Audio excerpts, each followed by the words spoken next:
ಮೂರು ಧಕ್ಕೆಯನ್ನು ಕೊಟ್ಟಿದ್ದಾರೆ. ಒಂದು ಟೆಂಡರ್ ಧಕ್ಕೆ ಕೊಟ್ಟಿದ್ದಾರೆ 1,13,000 ಮೆಟ್ರಿಕ್ ಟನ್. ಇನ್ನೊಂದು KRL ಕೊಟ್ಟಿದ್ದಾರೆ 18,000 ಮೆಟ್ರಿಕ್ ಟನ್. ಇನ್ನೊಂದು ಕೊಟ್ಟಿದ್ದಾರೆ 12,000 ಮೆಟ್ರಿಕ್ ಟನ್. ಅದರಲ್ಲಿ ಒಟ್ಟು 1,00,000 ಹೆಚ್ಚು ಕಮ್ಮಿ 1,40,000 ಮೆಟ್ರಿಕ್ ಟನ್ ಮರಳು ತೆಗೆಯಲಿಕ್ಕೆ ಅವೈಜ್ಞಾನಿಕವಾಗಿ ಜಿಲ್ಲಾಧಿಕಾರಿಗಳು ಆದೇಶ ಕೊಟ್ಟಿದ್ದಾರೆ. ಸುಮಾರು 2 ವರ್ಷಗಳಿಂದ ಅಲ್ಲಿಯ ಗ್ರಾಮಸ್ಥರು ಎಲ್ಲರೂ ಕೂಡ ಜಿಲ್ಲಾಧಿಕಾರಿಗಳಿಗೆ ಮನವಿ ಕೊಟ್ಟಿದ್ದಾರೆ. 8 ಬಾರಿ ಮನವಿಯನ್ನು ಕೊಟ್ಟಿದ್ದೇವೆ. ಒಂದಕ್ಕೂ ಕೂಡ ಇವತ್ತಿನವರೆಗೆ ಜಿಲ್ಲಾಧಿಕಾರಿಗಳು ಉತ್ತರ ಕೊಟ್ಟಿಲ್ಲ. ಪ್ರಥಮವಾಗಿ ಯಾವುದೇ ಒಂದು ಹೊಳೆಯಲ್ಲಿ, ಹೊಸವಾದ ಸೀತಾ ನದಿ ಹೊಳೆಯಲ್ಲಿ ಮರಳಿರುವ ಬಗ್ಗೆ ಬ್ಯಾಥಮೆಟಿಕ್ ಸರ್ವೆ ಮಾಡಬೇಕಿತ್ತು. ಅದು ಬ್ಯಾಥಮೆಟಿಕ್ ಸರ್ವೆಯನ್ನು ಮಾಡದೆ ಗಣಿ ಇಲಾಖೆ ಮತ್ತೆ ನೀರಾವರಿ ಇಲಾಖೆ, ತಹಶೀಲ್ದಾರರು ಎಲ್ಲರೂ ಕೂಡ ಅವರಿಗೆ ಮನಸ್ಸಿಗೆ ಬಂದ ರೀತಿಯಲ್ಲಿ ರಿಪೋರ್ಟ್ ಕೊಟ್ಟು ವರದಿ ಮಾಡಿ ಅಲ್ಲಿ ಮರಳಿ ತರಲಿಕ್ಕೆ ಅವಕಾಶ ಮಾಡಿಕೊಟ್ಟಿದ್ದಾರೆ. ಪರಿಸರ ವಿಮೋಚನಾ ಪತ್ರ ನಮಗೆ ಅದರಲ್ಲಿ ಕೊಟ್ಟಿದ್ದೇವೆ. ಪರಿಸರ ವಿಮೋಚನಾ ಪತ್ರದಲ್ಲಿ ಸ್ಪಷ್ಟವಾಗಿ ಉಲ್ಲೇಖ ಇದೆ. ಮರಳು ದಿಬ್ಬ 1 ಮೀಟರ್ಗಿಂತ ಮೇಲ್ಗಡೆ ಇರುವ ಮರಳು ದಿಬ್ಬಗಳನ್ನು ಮಾತ್ರ ತೆರವುಗೊಳಿಸಬೇಕು. ಮತ್ತೆ ನದಿ ದಂಡೆಗೆ ಇಕ್ಕೆಲಗಳಿಗೆ ತೊಂದರೆ ಆಗದ ರೀತಿಯಲ್ಲಿ ಅಲ್ಲಿ ಸವಕಳಿದ್ರೆ ಅದನ್ನು ಮಾಡಬಾರದು ಅಂತಲೇ ಉಲ್ಲೇಖದಲ್ಲಿ ಆದೇಶ ಮಾಡಿದ್ದಾರೆ. ಆದರೆ ಜಿಲ್ಲಾಡಳಿತ ಅಲ್ಲಿ 3, 4, 5 ಮೀಟರ್ ಆಳ ಇದೆ. ತಮಗೆ ಆ ಫೋಟೋ ಇದೆ, ಅದರಲ್ಲಿ ಫೋಟೋದಲ್ಲಿ ಗಮನಿಸಬಹುದು. ಇಡೀ ಒಂದು ಜೆಲ್ ಅಂದ್ರೆ ದೋಣಿಯಲ್ಲಿ ಬರೆಯುವಂತ ಜೆಲ್ 20 ಫೀಟ್ ಆಳದ ಜೆಲ್ಲೇ ಅಡಿ ಹೋಗ್ತದೆ. ಅಷ್ಟು ಆಳದಲ್ಲಿ ಮರಳಿರ್ತದೆ. ಅದನ್ನು ಕೂಡ ಮರಳಿದೆ ಅಂತ ಹೇಳಿ ಸುಳ್ಳು ವರದಿಯನ್ನು ಕೊಟ್ಟು ಮರಳು ತೆಗಿತಾ ಇದ್ದಾರೆ. ಈಗಾಗಲೇ ಇವರೆಲ್ಲ ಕೃಷಿಕರಿದ್ದಾರೆ, ಅವ್ರು ಕೇಳ್ಬೋದು, ಇವರೆಲ್ಲರ ಭೂಮಿ ಹೊಳೆಯಲಿದೆ, ಎಲ್ಲರ ಭೂಮಿ ಕೂಡ ಹೊಳೆಯಲಿದೆ. ಮತ್ತೆ ಆಳ ಮಾಡಿದ್ರೆ ಈಗಾಗಲೇ 10, 15, 20 ಸೆಂಟ್ ಜಾಗ ಹೊಳೆಯಲಿದೆ. ಇನ್ನೂ ಆಳ ಮಾಡಿದ್ರೆ ಮತ್ತು ಕೂಡ ಸವಕಳಿ ಆಗ್ತಾ ಹೋಗ್ತದೆ.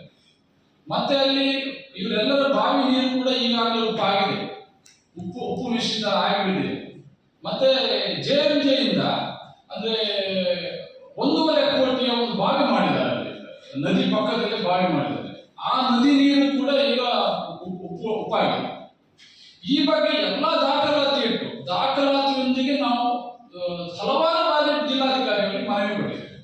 ಹಲವಾರು ಬಾರಿ, ಒಂದು 10 ದಿನದ ಹಿಂದೆ ಮಾನ್ಯ ಸಂಸದರು, ಶಾಸಕರು, ಗ್ರಾಮಸ್ಥರು ಎಲ್ಲರೂ ಹೋಗಿ ಜಿಲ್ಲಾಧಿಕಾರಿಗಳಿಗೆ ಮನವಿ ಮಾಡಿದ್ದೇವೆ. ದಾಖಲಾತಿ ಕೊಡ್ತಾ ಇದ್ದೇವೆ, ವಿಡಿಯೋ ಕೊಡ್ತಾ ಇದ್ದೇವೆ, ಫೋಟೋಸ್ ಕೊಡ್ತಾ ಇದ್ದೇವೆ. ವಿತ್ ಗೂಗಲ್ ಇರುವಂತ ಫೋಟೋಸ್ ವಿಡಿಯೋ ಕೂಡ ಅವರಿಗೆ ಕೊಡ್ತಾ ಇದ್ದೇವೆ. ಒಂದೇ ಒಂದು ಮಾತಾಡ್ತಾ ಇಲ್ಲ ಜಿಲ್ಲಾಧಿಕಾರಿ. ಕೋರ್ಟಿಗೆ ಹೋಗಿ ಶಾಸಕರು ಮಾತಾಡ್ತಾರೆ, ಇಷ್ಟೆಲ್ಲ ಸಮಸ್ಯೆ ಇರುವಾಗ ನೀವು ಅಟ್ಲೀಸ್ಟ್ ಒಂದಲ್ಲಿ ಸರ್ವೆ ಮಾಡ್ಬೋದಲ್ಲ, ಸ್ಥಳ ತನಿಖೆ ಮಾಡ್ಬೋದಲ್ಲ ಅಂತ ಹೇಳಿದ್ರೆ ನೋಡುವ ಮಾಡ್ತೀವಿ ಅಂದ್ರೆ ವ್ಯವಹಾರ ಏನೆಂದ್ರೆ 100 ಕೋಟಿ ವ್ಯವಹಾರ.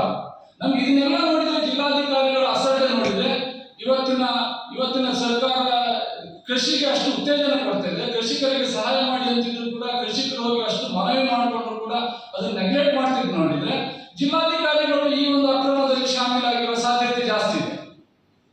ನೇರ ಆರೋಪ ಮಾಡ್ತಾರೆ. ಯಾಕಂದ್ರೆ ಒಬ್ಬ ಜಿಲ್ಲಾಧಿಕಾರಿಯಾಗಿ ಇಂಥ ಉದಾಸೀನ ಮಾತನಾಡಿದ್ರೆ ಜಿಲ್ಲಾಧಿಕಾರಿಯಾಗಿ ಏನ್ ಪ್ರಯೋಜನ ಇದೆ? ನಾವು ಗಮನಕ್ಕೂ ತಂದ್ವಿ. ಈ ಹಿಂದೆ ಪ್ರಿಯಾಂಕಾ ಮೇರಿ ಕಾನ್ಸಿನ್ಸ್ ಅನ್ನುವಂತ ಒಬ್ಬರು ಜಿಲ್ಲಾಧಿಕಾರಿಯವರು ಅಕ್ರಮ ಮರಳುಗಾರಿಕೆ ರಾತ್ರಿ 12 ಗಂಟೆಗೆ ಹೋಗಿ ಸೀಜ್ ಮಾಡಿದಂತ ಉದಾಹರಣೆ ನಮ್ಮ ಉಡುಪಿ ಜಿಲ್ಲೆಯಲ್ಲಿದೆ.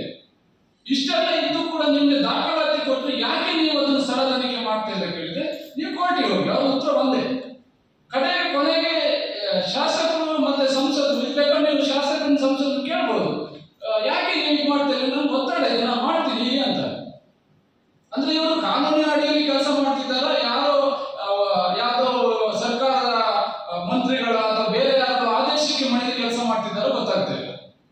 ಅಂದ್ರೆ ಇಷ್ಟು ಜನ, ಸಾಧಾರಣ 200-300 ಜನ ಗ್ರಾಮಸ್ಥರು ಅಲ್ಲಿ ಹೋಗಿ ಪ್ರತಿಭಟನೆ ಮಾಡ್ತಿದ್ರೆ ಪೊಲೀಸ್ ಇಲಾಖೆ ಇಟ್ಕೊಂಡು ಅವರಿಗೆ ಕೇಸ್ ಹಾಕ್ತಾರೆ. 2 ಬಾರಿ ಕೇಸ್ ಹಾಕ್ತಾರೆ, 1 ಸಲ ಕೇಸ್ ಹಾಕ್ತಾರೆ ತಹಶೀಲ್ದಾರ್. ಅಂದ್ರೆ ಒಟ್ಟಾರೆ ಜಿಲ್ಲಾಡಳಿತ ಏನ್ ಮಾಡ್ತಿದೆ ಕೇಳಿದ್ರೆ ಈ ಒಂದು ಮರಳು ಮಾಫಿಯಾಗೆ, ಅಕ್ರಮ ಮರಳು ಮಾಫಿಯಾಗೆ ಜಿಲ್ಲಾಡಳಿತ ನಿಂತು ನಿನ್ನೆ ದಿನ ಹೆಚ್ಚು ಕಡಿಮೆ ಒಂದು 5 ರಿಸರ್ವ್ ವ್ಯಾನ್ಗಳನ್ನು ನಿಲ್ಲಿಸಿಕೊಂಡು ಒಂದು 7-8 ಸಬ್ ಇನ್ಸ್ಪೆಕ್ಟರ್ ನಿಲ್ಲಿಸಿಕೊಂಡು ಮರಳು ತೆಗೆದಿದ್ದಾರೆ. ಬಹುಶಃ ನಮ್ಮ ಉಡುಪಿ ಜಿಲ್ಲೆಯ ಇತಿಹಾಸದಲ್ಲಿ ಇದು ಫಸ್ಟ್ ಇರ್ಬೋದು. ಇಂಥ ಒಂದು ಕೆಟ್ಟ ವ್ಯವಸ್ಥೆಯನ್ನು ನಾನು ನೋಡಲಿಲ್ಲ. ಇವರು ಜಿಲ್ಲಾಧಿಕಾರಿಯಾಗಿ ನಾವು ಕೇಳಿದ್ವಿ, ನಾವು ಸುಮ್ಮನೆ ನೀವು ಜಿಲ್ಲಾಧಿಕಾರಿಯವರ ಒಂದು PD ಅವರ ಅಂತ ಕೇಳಿದ್ವಿ. ಯಾಕಂದ್ರೆ ನನ್ಗೆ ಅಧಿಕಾರ ಇಲ್ಲ, ನನ್ಗೆ ಆಗುದಿಲ್ಲ ಅಂತ ಹೇಳ್ತಾರೆ. ಅಂದ್ರೆ ಇದರ ಅರ್ಥ ಏನು? ಒಂದು, ಇವರು ಕಾನೂನಿಗೆ ಬೆಲೆ ಕೊಡೋದಿಲ್ಲ, ಇಲ್ಲ ಇವರು ಆ ಅಕ್ರಮದಲ್ಲಿ ಭಾಗಿಯಾಗಿರ್ಬೇಕು. ಎರಡಕ್ಕಾಗಿ ಅವರು ನಿಂತಿದ್ದಾರೆ ಅನಿಸ್ತಾ ಇದೆ. ಯಾಕಂದ್ರೆ ದಾಖಲಾತಿ ತಮ್ಮಲ್ಲಿ ಕೊಟ್ಟಿದ್ದೀನಿ, ಆ ದಾಖಲಾತಿ ಎಲ್ಲ ಇದೆ. ಅಲ್ಲಿ ನೋಡಿ, ಟೆಂಡರ್ ಕರೆಯುವಾಗ ಸರ್ವೆ ನಂಬರ್ 91 ಸರ್ವೆ ನಂಬರ್ಗೆ ಟೆಂಡರ್ ಕರೆದಿದ್ದಾರೆ. ಟೆಂಡರ್ ಕರೆದು 9 ತಿಂಗಳ ನಂತರ ಆಶಯ ಪತ್ರ ಕೊಡ್ತಾರೆ. 9 ತಿಂಗಳ ನಂತರ ಆಶಯ ಪತ್ರ ಕೊಡ್ತಾರೆ. ಆಶಯ ಪತ್ರದಲ್ಲಿ 91ನೇ ಸರ್ವೆ ನಂಬರ್ ಕೊಟ್ಟಿದ್ದಾರೆ ಜಿಲ್ಲಾಧಿಕಾರಿ. ಅವರೇ ಹೇಳ್ತಾರೆ ನದಿ ದಂಡೆ ಸವಕಳಿ ಆಗದಂತೆ ಮಾಡಬೇಕು, ಮತ್ತೆ 1 ಮೀಟರ್ ಅಂತ ತಮಗೆ ಕೊಟ್ಟಿದ್ದೀನಿ, 1 ಮೀಟರ್ ಆಳದ ಮೇಲಿನ ಮರಳನ್ನು ಮಾತ್ರ ತೆಗಿಬೇಕು ಅನ್ನೋದನ್ನು ಅವರೇ ಉಲ್ಲೇಖ ಮಾಡ್ತಾರೆ. ಆದ್ರೆ 15 ದಿನ ಬಿಟ್ಟು ಮತ್ತೆ ತಿದ್ದುಪಡಿ ಆಶಯ ಪತ್ರ ಮಾಡ್ತಾರೆ. ಸರ್ವೆ ನಂಬರ್ 91ರ ಬದಲು 111 ಮತ್ತು 112 ಅಂತ ನೀವು ನಮೂದು ಮಾಡ್ಕೊಳ್ಬೇಕು ಅಂತ ಕೊಡ್ತಾರೆ. ಆಯ್ತು, ನಾವು ಒಪ್ಪುವ. ಕಾನೂನಿನಲ್ಲಿ ಒಂದು ಸಲ ಟೆಂಡರ್ ಆದಂತ ಪ್ರಕ್ರಿಯೆಯನ್ನು ತಿದ್ದುಪಡಿ ಮಾಡಲಿಕ್ಕೆ ಜಿಲ್ಲಾಧಿಕಾರಿಗಳಿಗೂ ಅಧಿಕಾರ ಇಲ್ಲ. ಆದ್ರೆ ಅಧಿಕಾರ ದುರ್ಬಳಕೆ ಮಾಡಿಕೊಂಡು ತಿದ್ದುಪಡಿ ಮಾಡಿದ್ರು. ಆದ್ರೆ ಒಂದು ವಿಪರ್ಯಾಸ ಅಂತ ಹೇಳಿದ್ರೆ, ಟೆಂಡರ್ ಆಗಿರುವಂತದ್ದು 2025 ಜನವರಿಯಲ್ಲಿ ಟೆಂಡರ್ ಆಗ್ತದೆ. ತಿದ್ದುಪಡಿ ಆದೇಶವನ್ನು 2025 ನವೆಂಬರ್ ಅಲ್ಲಿ ಕೊಡ್ತಾರೆ. ಆದ್ರೆ ಆ ಟೆಂಡರ್ ಆಗಿರುವಂತಹ ಕುಶಲ್ ಕುಮಾರ್ ಅವರಿಗೆ ಮಾತ್ರ ಗೊತ್ತಾಗುತ್ತೆ ಈ ಟೆಂಡರ್ ಸರ್ವೆ ನಂಬರ್ ಚೇಂಜ್ ಆಗಿದೆ ಅಂತ. ತಮ್ಮಲ್ಲಿ ಗಮನಕ್ಕೆ ಇರ್ಬೋದು. ಕುಶಲ್ ಕುಮಾರ್ ಅವರು 2000 ಜನವರಿಯಲ್ಲೇ ಸರ್ವೆ ನಂಬರ್ ಚೇಂಜ್ 111 ಇದಾಗಿದ್ದಾರೆ, ಟೆಂಡರ್ ಹಾಕಿದ್ದಾರೆ. 111 112 ಸರ್ವೆ ನಂಬರ್ ಹಾಕಿದ್ದಾರೆ. ಹಾಗಾದ್ರೆ ಇವರಿಗೆ ಹೇಗೆ ಗೊತ್ತಾಯ್ತು? ಅಂದ್ರೆ ಎಲ್ಲಾ ಅಕ್ರಮಗಳು. ತಿದ್ದುಪಡಿ ಆಶಯ ಪತ್ರ ಕೊಡೋದು ನೀವು ನವೆಂಬರ್ ಅಲ್ಲಿ, ಆದ್ರೆ ಏನು ಯಶಸ್ವಿ ಬಿಡುದಾರರಿದ್ದಾರೆ ಅವರು ಜನವರಿಯಲ್ಲಿ ಅವರಿಗೆ ಗೊತ್ತಾಗಿದೆ ಇದು ಸರ್ವೆ ನಂಬರ್ ಚೇಂಜ್ ಆಗಿದೆ ಅಂತ. ಆದ್ರೆ ಸರ್ವೆ ನಂಬರ್ ಟೆಂಡರ್ ನೋಟಿಫಿಕೇಶನ್ ಆಗಿ ಬಂದದ್ದು 91 ಸರ್ವೆ ನಂಬರ್ಗೆ. ಮತ್ತೆ ಇನ್ನೊಂದು ನೋಡಿ, ತಿದ್ದುಪಡಿ ಮಾಡಿದ್ದಾರೆ. ಆ ಜಂಟಿ ಸರ್ವೆಯಲ್ಲಿ ಆ ಸರ್ವೆ ನಂಬರ್ ಒಂದೇ ತಿದ್ದುಪಡಿ ಮಾಡಿದ್ದಾರೆ. ಅದು ನಿಮ್ಮ ಗಮನಕ್ಕೆ ಕಾಣ್ತದೆ, ಅದು ನಿಮ್ಮ ಗಮನಕ್ಕೆ ಇಟ್ಟಿದ್ದೀನಿ. ತಿದ್ದುಪಡಿ ಮಾಡಿ ತಿದ್ದಿದ್ದಾರೆ, ಪೆನ್ನಿನಲ್ಲೇ ತಿದ್ದಿದ್ದಾರೆ. 6 ಎಕರೆ ಇರುವುದನ್ನು 8 ಎಕರೆ 89 ಸಂಸದರು ತಿದ್ದಿದ್ದಾರೆ. ಕಾಪಿಗಳು ನಿಮಗೆ ಇದನ್ನು ಕೂಡ ಕಾಪಿಯನ್ನು ಕೊಟ್ಟಿದ್ದೀನಿ. ಪರಂಬೋಕು ಹಕ್ಕು ಅಂತ ಅರಣ್ಯ ಇಲಾಖೆಯವರು ಕೊಡ್ತಾರೆ. ಇದು ಪರಂಬೋಕು ಹಕ್ಕು ಜಾಗ ಅಂತ RDC ಕಾಲಂ 6ರಲ್ಲಿ ಪರಂಬೋಕು ಹಕ್ಕು ಜಾಗ ಅಂತ ಇದೆ ಅಂತ ಕೊಡ್ತಾರೆ. ಆದ್ರೆ ಆ ವರದಿ ಬಂದು ಹೋರಾಟ ಪ್ರಾರಂಭವಾಗಿ ಸ್ವಲ್ಪ ದಿನದಲ್ಲೇ RDCಯಲ್ಲಿ ಪರಂಬೋಕು ಅನ್ನುವಂತ ಫಲವೇ ಮಾಯ ಆಗ್ಬಿಡ್ತದೆ. RDCಯಲ್ಲಿ ಪರಂಬೋಕು ಜಾಗನೇ ಇಲ್ಲ. ಅಂದ್ರೆ ಎಷ್ಟು ಒಂದು ಮರಳಿಗಾಗಿ ಜಿಲ್ಲಾಧಿಕಾರಿಗಳು ತನ್ನ ಅಧಿಕಾರವನ್ನು ದುರ್ಬಳಕೆ ಮಾಡಿಕೊಂಡಿದ್ದಾರೆ ಅಂತ ಹೇಳಿದ್ರೆ ಏನ್ ಬೇಕಾದ್ರೂ ಮಾಡ್ತಾರೆ ಅನ್ನೋ ಮಟ್ಟಿಗೆ ಇಳಿದಿದ್ದಾರೆ.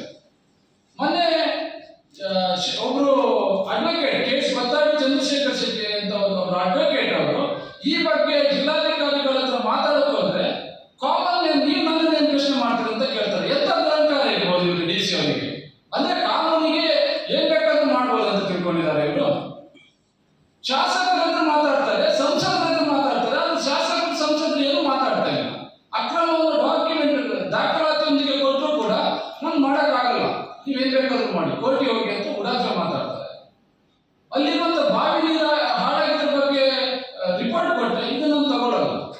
ಮಣಿಪಾಲ MITಯ PhD ಆದಂತ ಉದಯ್ ಶಂಕರ್ ಅವರು ಹೆಚ್ಚು ಕಡಿಮೆ ಇಡೀ ದೇಶದ 89 ಕಡೆ ಸರ್ವೆ ರಿಪೋರ್ಟ್ ಕೊಟ್ಟಿದ್ದಾರೆ. 89 ಕಡೆ ಸರ್ವೆ ರಿಪೋರ್ಟ್ ಕೊಟ್ಟಿದ್ದಾರೆ ಇಡೀ ದೇಶದ. ನಾವು ಇದು ಖಾಲಿ ನಮ್ಮ ಉಡುಪಿ ಜಿಲ್ಲೆಗೆ ಹೇಳ್ತಾ ಇಲ್ಲ. ಅಂತ ಒಂದು ಪ್ರೊಫೆಸರ್ ಕೊಟ್ಟಂತ ವರದಿಯನ್ನ ನಾನಿದು ಒಪ್ಪೋದಿಲ್ಲ ಅಂತ ಹೇಳ್ತಾರೆ. ಕೇರಳ ರಾಜ್ಯ ಒಪ್ತದೆ, ತಮಿಳುನಾಡು ಒಪ್ತದೆ, ಆಂಧ್ರ ಪ್ರದೇಶ ಒಪ್ತದೆ, ಗುಜರಾತ್ ಒಪ್ತದೆ, ಕರ್ನಾಟಕದ ಬೇರೆ ಬೇರೆ ಜಿಲ್ಲೆಗಳಲ್ಲಿ ಅವರನ್ನು ಕರೆಸಿ ಇಲ್ಲಿದ್ದಾರೆ, ಅವ್ರನ್ನ ಕರೆಸಿ ರಿಪೋರ್ಟ್ ಅನ್ನು ಕೊಡ್ತಾರೆ. ಅವರಲ್ಲಿ ಬಂದು ಸರ್ವೆ ಮಾಡಿ ರಿಪೋರ್ಟ್ ಹಾಕ್ತಾರೆ. ಇಲ್ಲಿ ಅಷ್ಟು ಮರಳೇ ಇಲ್ಲ, ವಾರ್ಷಿಕ 10,000 ಮೆಟ್ರಿಕ್ ಟನ್ ಮರಳು ಸಿಕ್ಕಿದ್ರೆ ಜಾಸ್ತಿ ನಿಮಗೆ ಅಂತ ರಿಪೋರ್ಟ್ ಹಾಕ್ತಾರೆ. ಅಲ್ಲಿ ಭೂಮಿ ಸವಕಳಿ ಆಗಿದೆ ಅಂತ ಕೊಡ್ತಾರೆ. 10 ವರ್ಷದ ಭೂ ಸವಕಳಿಯ ಚಿತ್ರವನ್ನು ದಾಖಲಾತಿಯೊಂದಿಗೆ ಕೊಡ್ತಾರೆ, GPS ಮ್ಯಾಪ್ ನೊಂದಿಗೆ ಕೊಡ್ತಾರೆ. ನಾನಿದನ್ನು ಒಪ್ಪಲ್ಲ. ಆಯ್ತು, ನೀವು ಅವ್ರನ್ನ ಕರೆಸಿ ಅದನ್ನ ಸ್ಥಳ ತನಿಖೆ ಮಾಡಿ ಅವರು ಬರ್ತಾರೆ ಅಂತ ಹೇಳಿದ್ರೆ ನಾನು ಮಾಡಲ್ಲ. ಅಂದ್ರೆ ಇದೆಲ್ಲ ನೋಡಿದ್ರೆ ನಾವು ಇದೆಲ್ಲವೂ ಕೂಡ ದಾಖಲಾತಿಯೊಂದಿಗೆ ಕೊಟ್ಟಿರುವಂತದ್ದು. ಇಷ್ಟೆಲ್ಲ ಅಕ್ರಮಗಳು ನಡೀತಾ ಇದ್ರು ಕೂಡ ಇನ್ನೊಂದು ಏನ್ ಕೇಳಿದ್ರೆ, ಸರ್ಕಾರ ಒಂದು ಆದೇಶ ಮಾಡ್ತದೆ. ಸರ್ಕಾರ KRDಯಿಂದ ಸರ್ಕಾರಿ ಕಾಮಗಾರಿಗಳಿಗೆ ನೀವು ಮರಳು ತೆಗಿಬೇಕಾದ್ರೆ ಪ್ರತಿ ಟನ್ ಒಂದಕ್ಕೆ ಆದೇಶ ಪ್ರತಿ ಇದೆ. ಪ್ರತಿ ಟನ್ ಒಂದಕ್ಕೆ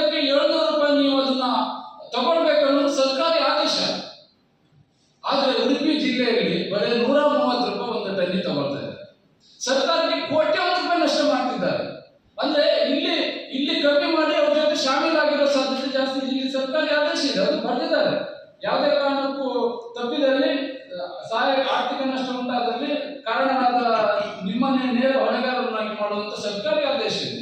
ಇದಕ್ಕೂ ಕ್ಯಾರ್ ಮಾಡಲ್ಲ ಅವರು. 130 ರೂಪಾಯಿ ಕ್ಲಿಪ್ ಶೀಟ್ ಕೂಡ ಕೊಟ್ಟಿದ್ದೇವೆ. ಇಲ್ಲ ನೋಡುವ, ನೀವು ಕೋರ್ಟಿಗೆ ಹೋಗಿ. ಅವ್ರ ಹತ್ರ ಬರೋ ಉತ್ತರ ಒಂದೇ, ಕೋರ್ಟಿಗೆ ಹೋಗಿ. ಯಾಕಂದ್ರೆ ಅವ್ರು ಜಿಲ್ಲಾಧಿಕಾರಿ ಆಗಿದ್ದಾರ ಅಥವಾ ಯಾವುದೋ ಒಂದು ಸಣ್ಣ PA ಆಗಿದ್ದಾರೆ ಅಂತ ಗೊತ್ತಾಗ್ತಾ ಇಲ್ಲ ನಮಗೆ. ಒಬ್ಬ ಜಿಲ್ಲಾಧಿಕಾರಿಯಾಗಿ ಇಂಥ ಮಾತನಾಡಲ್ಲ. ಯಾಕಂದ್ರೆ ಅಟ್ಲೀಸ್ಟ್ ಸಾರ್ವಜನಿಕರಿಗೆ ಇಷ್ಟೆಲ್ಲ ಸಮಸ್ಯೆ ಇದ್ದಾಗ ಅವ್ರ ಜೊತೆ ಹೋಗಿ ಒಂದು ಮಾತಾಡಿದಾಗ, ಸಂಸದರು ಶಾಸಕರು ಇವೆಲ್ಲ ಮಾತಾಡಿದಾಗ ಅಟ್ಲೀಸ್ಟ್ ಸ್ಥಳ ತನಿಖೆಗಾದ್ರೂ ಬರ್ಬೇಕಲ್ಲ. ಅದಕ್ಕೂ ಬರಲ್ಲ. ಎಲ್ಲ ದಾಖಲಾತಿಗಳು ಇದರೊಂದಿಗೆ ಲತ್ತೀಕರಿಸಿದೆ. ಪ್ರತಿಯೊಂದು ಕೂಡ ತಿದ್ದುಪಡಿ ಆಶಯ ಪತ್ರ ಇದೆ. ಇಲ್ಲಿ ಪರಂಭೋಗ ಒಪ್ಪಂದದ ಬಗ್ಗೆ ದಾಖಲಾತಿ ಇದೆ. ಇದರಲ್ಲಿ ತಿದ್ದಿರುವಂತ ದಾಖಲಾತಿ ಇಟ್ಟಿದ್ದೇವೆ. ಜಂಟಿ ಸರ್ವೆಯಲ್ಲಿ ನೋಡಿ, ಜಂಟಿ ಸರ್ವೆ ರಿಪೋರ್ಟ್ ಒಂದು ಇಟ್ಟಿದ್ದೇವೆ. ಅದರಲ್ಲಿ ಸ್ಪಷ್ಟವಾಗಿ ಇಲಾಖೆ ಇದೆ.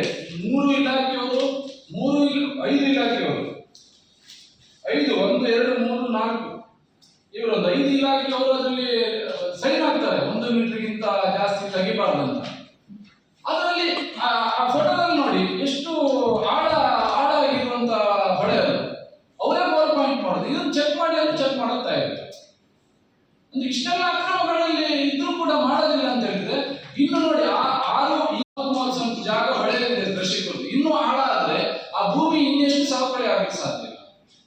ಇದನ್ನೆಲ್ಲ ಪ್ರಶ್ನೆ ಮಾಡಿದ್ರೆ ಪೊಲೀಸ್ ಇಲಾಖೆ ಇಟ್ಕೊಂಡು ದಮನಿಸ್ತಾರೆ, ಕೇಸ್ ಹಾಕ್ತಾರೆ.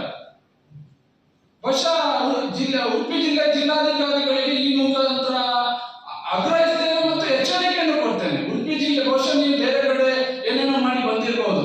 ಉಡುಪಿ ಜಿಲ್ಲೆಯಲ್ಲಿ ನೀವು ಅಕ್ರಮಕ್ಕೆ ಸಪೋರ್ಟ್ ಮಾಡ್ಕೊಂಡು ಹೋಗ್ಲಿಕ್ಕೆ ಸಾಧ್ಯ ಇಲ್ಲ. ಈಗಾಗಲೇ ನಿಮ್ಮ ಮೇಲೆ ಲೋಕಾಯುಕ್ತಕ್ಕೆ ಕೇಸನ್ನು ದಾಖಲು ಮಾಡಿದ್ದೇವೆ. ಮುಂದೆ ಮಾನ್ಯ ಉಚ್ಚ ನ್ಯಾಯಾಲಯದಲ್ಲಿ ಮತ್ತೆ ಚೆನ್ನೈನ ಹಸಿರು ಪೀಠದಲ್ಲಿ ಇವ್ರ ಮೇಲೆ ನೇರವಾಗಿ ಕೇಸನ್ನು ದಾಖಲು ಮಾಡ್ತೇವೆ. ನೀವು ಹೇಳಿದ್ದೀರಲ್ಲ ಕೇಸ್ ದಾಖಲು ಮಾಡಿ ಅಂತ. ಕೇಸನ್ನು ದಾಖಲು ಮಾಡ್ತೇವೆ. ಅದು ಕಾನೂನು ಪ್ರಕ್ರಿಯೆಗಳು ನಡೀತಾ ಇದೆ. ಆದ್ರೆ ನೀವು ಒಬ್ಬರು ಜಿಲ್ಲಾಧಿಕಾರಿಯಾಗಿ ಉಡುಪಿ ಜಿಲ್ಲೆಯ ಹೊಸಾಳದ ಸೀತಾ ನದಿಯಲ್ಲಿ ನಡೆಯುತ್ತಿರುವ ಅಕ್ರಮವನ್ನ ದಾಖಲಾತಿಯೊಂದಿಗೆ ಕೊಟ್ಟರು ಕೂಡ ಯಾಕೆ ತಡೆಯುತ್ತಿಲ್ಲ ಅನ್ನೋದು ನಮ್ಮ ಪ್ರಶ್ನೆ. ಸಾಂಕೇತಿಕವಾಗಿ ಸೋಮವಾರದಿಂದ ಏನು ಸೀತಾ ನದಿಯ ತಟದಲ್ಲಿ ಸೋಮವಾರದಿಂದ ಪ್ರತಿಭಟನೆ ಮಾಡ್ತಾ ಇದ್ದೇವೆ. ತದನಂತರ ಅಲ್ಲೂ ಕೂಡ ನ್ಯಾಯ ಸಿಕ್ಕಿದ್ರೆ 15ನೇ ತಾರೀಕು ಜಿಲ್ಲಾಧಿಕಾರಿಗಳ ಕಚೇರಿಯಲ್ಲಿ ಗ್ರಾಮಸ್ಥರೆಲ್ಲ ಸೇರಿ ಉಪವಾಸ ಸತ್ಯಾಗ್ರಹವನ್ನು ಮಾಡ್ತೇವೆ. ಖಂಡಿತವಾಗಿ ನ್ಯಾಯ ಸಿಗೋವರೆಗೂ ನಾವು ಹೇಳೋದಿಲ್ಲ. ನೀವು ಕಾನೂನಿಗೆ ಬೆಲೆ ಕೊಡ್ತೀರಾ ಅಥವಾ ರೈತರಿಗೆ ಬೆಲೆ ಕೊಡ್ತೀರಾ ಅಂತ ಕಾನೂನು ಮೀರಿ ಮಾಡ್ತೀರಾ ಅನ್ನೋದು ನೋಡಲೇಬೇಕು. ಇಷ್ಟೊಂದು ಅಕ್ರಮದಲ್ಲಿ ಕೊಟ್ಟರು ಕೂಡ ನೀವು ಮಾಡೋದಿಲ್ಲ ಅಂದ್ರೆ ಇನ್ನೂ ಬೇರೆ ದಾರಿ ಇಲ್ಲ ನಮಗೆ. ಹಾಗಾಗಿ ನಾವು 15ನೇ ತಾರೀಕಿಂದ ಜಿಲ್ಲಾಧಿಕಾರಿಗಳ ಕಚೇರಿ ಮುಂದೆ ಉಪವಾಸ ಸತ್ಯಾಗ್ರಹವನ್ನು ಸಾರ್ವಜನಿಕರು ಮತ್ತೆ ಗ್ರಾಮಸ್ಥರೆಲ್ಲ ಸೇರಿ ಮಾಡಲಿಕ್ಕಿದ್ದೇವೆ. ಹಾಗೆ ಸೋಮವಾರ ಮತ್ತು ಮಂಗಳವಾರ ಸಾಂಕೇತಿಕವಾಗಿ 2 ದಿನ ಏನು ಮರಳುಗಾರಿಕೆ ತೆಗಿತಿದ್ದಾರೆ. ಮರಳುಗಾರಿಕೆ ನೋಡಿ, ಇದು ಪರಿಸರ ಇಲಾಖೆಯ ವಿಮೋಚನಾ ಪತ್ರದಲ್ಲಿ ಸ್ಪಷ್ಟವಾಗಿ ಬರೀತಾರೆ 40 ಜನಕ್ಕಿಂತ ಮೀರಬಾರದು ಅಂತ. ಅವರ ವಿಮೋಚನಾ ಪತ್ರದಲ್ಲೇ ಇದೆ 40 ಜನಕ್ಕಿಂತ ಮೀರಬಾರದು ಅಂತ. ಅದರಲ್ಲಿ ಇದೆ, ಇಲ್ಲಿ ನೋಡಿ ಲಾಸ್ಟ್ ಅಲ್ಲಿ ಇದೆ, ಮೆಂಬರ್ ಆಫ್ 30 ಮೆಂಬರ್ಸ್. 150 ಜನ ಇದ್ದಾರೆ. 150 ಜನ ಹೆಚ್ಚು ಕಡಿಮೆ 70-80 ದೋಣಿಯಲ್ಲಿ. ಆ ದೋಣಿಗಳು ಕೂಡ ಸಾಂಪ್ರದಾಯಿಕ ದೋಣಿ ಆಗ್ಬೇಕಂತಿದೆ. ಇವರು ಹಡಗು ತಗೊಂಡು ಬಂದಿದ್ದಾರೆ. ಅಷ್ಟಷ್ಟು ಒಂದೊಂದು ಇದರಲ್ಲಿ ಒಂದು ವರ್ಷ 3 ಲಾರಿ ಮಣ್ಣು ತಗೊಂಡು ಹೋಗ್ಬೋದು. ಅಷ್ಟು ಮರಳನ್ನ ಅಕ್ರಮವಾಗಿ ತೆಗಿತಿದ್ದಾರೆ. ಹಾಗಾಗಿ ಮಾಧ್ಯಮಿಕ ಮಿತ್ರದಲ್ಲಿ ಜನ 200 ಹತ್ರ ಇದ್ರು ಆ ತರ ಕೊಡ್ತಿದ್ದು ಮಾಡಿ ಗಂತಿ ಎದ್ದು ಹಾಗೆಲ್ಲ ತುಂಬ್ತಾರಲ್ಲ, ಅದು ತುಂಬಾ ಹಾಳಾಗಿ ಬಾವಿಯಲ್ಲಿ ಯಾರಿಗೂ ನೀರು ಕುಡಿಸ್ತಿಲ್ಲ. ಎಲ್ಲರ ಮನೆ ಬಾವಿ ನೀರು ಹಾಳೆ. ನಾವು ಇದನ್ನೆಲ್ಲ ಹೇಳಿ ಗೆಸ್ಸೆಲ್ಲ ಹೇಳ್ತಿದ್ವಿ, ಎಲ್ಲರನ್ನೂ ಹೇಳಿ. ಮತ್ತೆ ತುಂಬಾ ತೊಂದರೆ ನಮಗೆ. ಗೆದ್ದೆಲ್ಲ ಹೊಲೆಗೆ ಹೋಗಿ ನಮ್ಗೆ ಅದನ್ನ ಯಾರು ಮಾಡಿ ಕೊಡ್ತಾರೆ? ಗೆದ್ದಿಲ್ಲ ಎಲ್ಲೋ ಇಟ್ಕೊಂಡು ಇದೇ ತರ ಮಾತಾಡ ನಮ್ಗೆ ಯಾರು ಹೇಳಿ ಕೊಡ್ತಾರೆ? ಅದನ್ನ ಕೂಸಿ ಕೊಡೋರು ಯಾರು ನಮ್ಗೆ? ಆ ಗೆದ್ದೆಲ್ಲ ಎಲ್ಲರದ್ದು ಹೊಳೆ ಹತ್ರ ತುಂಬಾ ಗೆದ್ದೆಲ್ಲ ಹೊಳೆಗೆ ಹೋಗಿತ್ತು. ಅವರೇ ಹೊಂಡ ಮಾಡಿಲ್ಲ. ಎಲ್ಲರ ಬಾವಿಯೂ ನೀರು ಹಾಳಾಗಿತ್ತು. 1-2 ದೋಣಿ ಆದರೂ ಎಂತ ಹೇಳಿಲ್ಲ. ಒಂದು 60-70 ದೋಣಿ, ಒಂದು 200 ಜನ ಇದ್ರು. ಬೆಳಗಿಂದ ಸಾಯಂಕಾಲದವರೆಗೆ ತೆಗೆದ್ರು. ಬೆಳಿಗ್ಗೆ 6 ಗಂಟೆ ಬಂದು ತೆಗೆದ್ರೆ ಸಾಯಂಕಾಲ 6 ಗಂಟೆವರೆಗೆ ಇರ್ತಾರೆ ಹೊಳೆಯಲ್ಲಿ. ಒಂಚೂರು ನೀರು ಕುಡುಕತ್ತಿಲ್ಲ. ನೀರೆಲ್ಲ ಹಾಳಾಯ್ತು, ತುಂಬಾ ಹಾಳಾಯ್ತು. ನಾವು ಎಷ್ಟು ನೀರಂತಾರಲ್ಲ ಮೇಲಿಂದ. ಮತ್ತೆ ಶಾಲೆ ಮಕ್ಕಳಿಗೆ ಹೋಗುದು ರಸ್ತೆಯಲ್ಲಿ ಹೋಗಕ್ಕಾಗ್ತಿಲ್ಲ. ಇವರು ಗಾಡಿ ಎಲ್ಲ ಒಪ್ಪತ್ತಿಗೆ ರಸ್ತೆಯಲ್ಲಿ ಮಕ್ಕಳಿಗೆ ಹೋಗಕ್ಕಾಗ್ತಿಲ್ಲ. ಸಣ್ಣ ಮಕ್ಕಳ ಬಸ್ಸು 4 ಬಸ್ ಬರುತ್ತಲ್ಲ ಶಾಲೆ ಮಕ್ಕಳ ಬಸ್. ತುಂಬಾ ತೊಂದರೆ ನಮಗೆ. ಮತ್ತೆ ನಾವು ಹೆಚ್ಚು ಮಾತಾಡೋಕೆ ನಮ್ಮ ಮಕ್ಕಳ ಮೇಲೆಲ್ಲ ಕಂಪ್ಲೇಂಟ್ ಮಾಡ್ತಾರೆ. ಮಕ್ಕಳೆಲ್ಲ ನಮ್ಮಲ್ಲೆಲ್ಲ ಕಂಪ್ಲೇಂಟೇ ಮಾಡ್ತಾರೆ. ಹೇಗೆ ನೀರು ಹೇಗೆ ಹಾಳಾಗಿದೆ? ನಾವು ನೀರದು ಹಿಂಗೆ ತೆಗಿದ್ರಲ್ಲ, ಉಪ್ಪು ನೀರು ಬರುತ್ತೆ, ಮಳೆಯಲ್ಲಿ ಉಪ್ಪು ನೀರಲ್ಲ ಅಡಿಯಿಂದ, ಅದು ಉಪ್ಪು ನೀರು ಬರುತ್ತೆ ಬಾವಿಗೆ. ಬಾವಿ ನೀರು ಕುಡುಕಾಗಿಲ್ಲ ಈಗ. ಮೇಲ್ಪದರ ಇದ್ರೆ ನಮ್ದಿಲ್ಲ, ಆಳ ತೆಗಿತದೆ. ಆಳ ತೆಗಿದ್ರಲ್ಲ, ಅದರಲ್ಲಿ ನೀರು ಬಣ್ಣ ಸುತ್ತೆ ಬದಲಿಯಾಗಿ ದರ್ಲಿ ಎಲ್ಲ ಹಾಕಿ ನೀರು ಕೊಳತೆ ಆಗಿರುತ್ತೆ, ಹಾಗೆ ಇತ್ತು ನೀರು.